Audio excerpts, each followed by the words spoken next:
First, however, disturbing new video obtained exclusively by this broadcast is proving once again that our government is failing to secure our nation's borders. Tonight, Casey Wyan reports from Los Angeles on the striking new video, what it means, and a new commitment from House leaders to push for border security first. Lisa Sylvester will report from Washington as local law enforcement officials are trying to join the fight to enforce federal immigration laws that federal authorities have all but refused to enforce. The federal government is not supporting local law enforcement in their efforts. We begin first with Casey Wyan. Casey. Lou, lawmakers say they're finally getting serious about border security. If the effort is sincere, it can't come soon enough because we have new video showing just how wide open our southern border remains.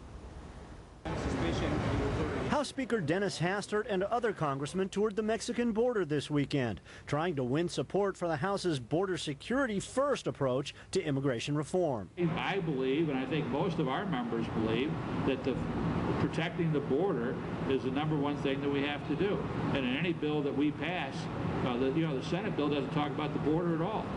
And so any bill we pass has to protect the border. There's new evidence of that critical need. Lou Dobbs tonight has obtained this exclusive video shot by a private border surveillance group east of San Diego. Here's a smuggler on the Mexican side signaling to a group of border crossers that the coast is clear. It's time to head north. Look carefully at these illegal aliens. Their feet are padded to disguise footprints as they cross slowly, carefully, without interference. Then another man sweeps away what's left of their footprints and waves the group on. Incredibly, these illegal crossings occurred after the much ballyhooed deployment of the National Guard. Two senators say they're ready to get serious about border security. They're trying to spark negotiations with the House by asking President Bush to request nearly $4 billion in emergency border security and worksite enforcement funding. The enforcement mechanisms that we believe are necessary as a credibility building measure to deal with the deep skepticism that the American people seem to have about the federal government's sincerity when it comes to actually enforcing our immigration laws. Skepticism because of continuing scenes like these. The Border Watch group U.S. Evolution says it reported all of these illegal aliens to the Border Patrol, and all were either captured or fled back to Mexico.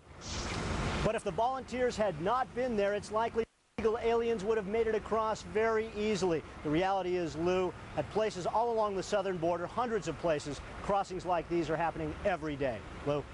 And Casey, one can't help but be struck by Senator Cornyn's seeming reference to seeming American skepticism about their government's willingness to enforce either the borders or immigration law. There's nothing seeming about it. Most Americans have absolutely no confidence in anything that the U.S. Senate is saying about either immigration reform or its tepid suggestions about the direction of border security. And the senators say they're hearing from their constituents every single day about this issue, and it appears they're at least going to talk tough about the issue. They did talk again about comprehensive immigration reform. These two senators at least say they want border security first, Lou. Casey, thank you very much. Casey Wyan reporting from Los Angeles. Tonight.